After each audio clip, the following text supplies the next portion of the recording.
എല്ലാവർക്കും കാർമൽ കിച്ചണിലേക്ക് സ്വാഗതം. ഇന്ന് ഞാൻ ചാള തിളപ്പിക്കാൻ പോവാണ്.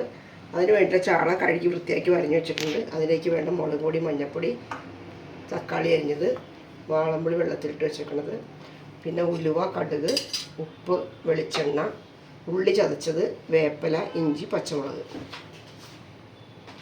ചട്ടി ചൂടായി വന്നിട്ടുണ്ട്. ഞാൻ വെളിച്ചെണ്ണ ഒഴിച്ചു കൊടുക്കട്ടെ.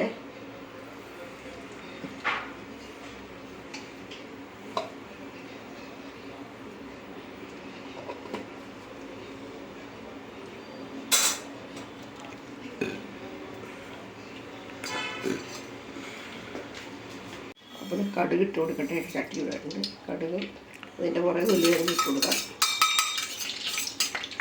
അത് പൊട്ടി വെക്കാം.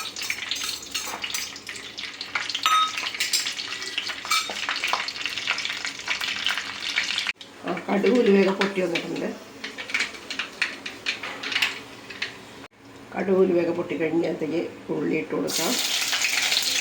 ഇഞ്ചി വെച്ചത്, വേപ്പില, പച്ചമുളക് എല്ലാം ഒന്ന് വഴഞ്ഞ് വെച്ച് പെട്ടെന്ന് വഴഞ്ഞ് വരാണെങ്കിൽ നമുക്ക് അതിലേക്ക് ഉപ്പിട്ട് കൊടുക്കാം.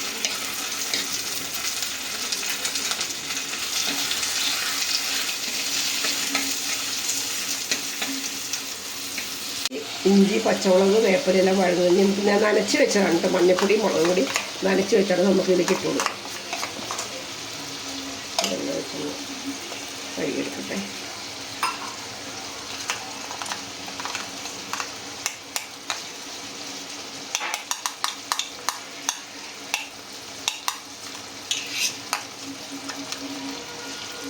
ഇതിൻ്റെ പച്ചമുളകൊന്ന് മാറി വരട്ടെ.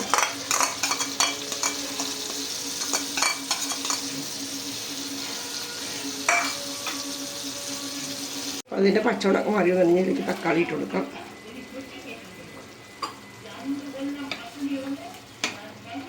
തക്കാളി ഇങ്ങനെ അധികം വഴലണമെന്നില്ല കേട്ടോ. കാരണം ഒന്ന് പയ്യെ ഒന്ന് ഇതായാൽ മതി. കഴിയുമ്പോഴത്തേക്കും നമുക്ക് അത് അടുത്തത് നനച്ച് ചെയ്യാം.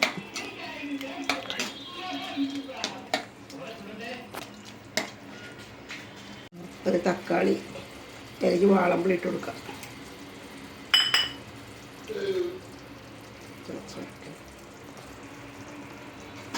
വെള്ളം എപ്പോഴും അധികം ഒഴിച്ചു കൊടുക്കണ്ട കേട്ടോ. വെള്ളം അധികം ഒഴിച്ചിട്ട് പിന്നെ വറ്റാൻ നേരം പിടിക്കും, സമയലാവും, ഗ്യാസിലാവും. വെള്ളം എപ്പോഴും കുറച്ച് ഒഴിച്ചെടുത്താൽ മതി. അധികം ചാറില്ലാത്താണ് ടേസ്റ്റ്. നമുക്ക് ചോറിൻ്റെ കൂടെ, പുട്ടിൻ്റെ കൂടെ, ചപ്പാത്തിയുടെ കൂടെ, എന്തിൻ്റെ കൂടെ വേണേലും നമുക്ക് കഴിക്കാം. തക്കാളി റെഡിയായി വരട്ടെ.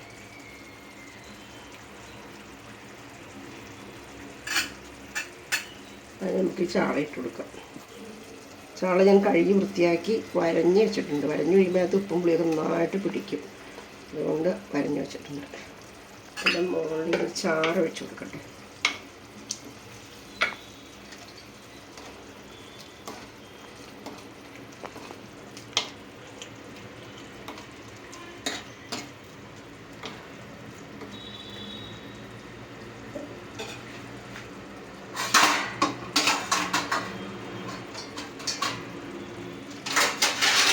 ഇത് വെന്ത് വരട്ടെ. എണ്ണ നന്നായിട്ട് ചാള തിളപ്പിച്ച് വറ്റിയ എണ്ണയെല്ലാം നന്നായിട്ട് ഇതിൻ്റെ കുറച്ച് വേപ്പില ഇട്ട് കൊടുക്കാം.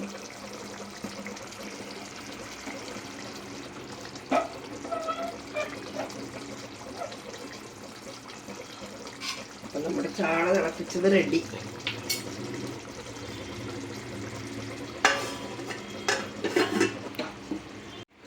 എണ്ണയെല്ലാം നന്നായിട്ട് തെളിഞ്ഞു. എൻ്റെ ചാള അപ്പം റെഡി ആയിട്ടുണ്ട്. ചാള തിളപ്പിച്ചത് റെഡി ആയിട്ടുണ്ട്.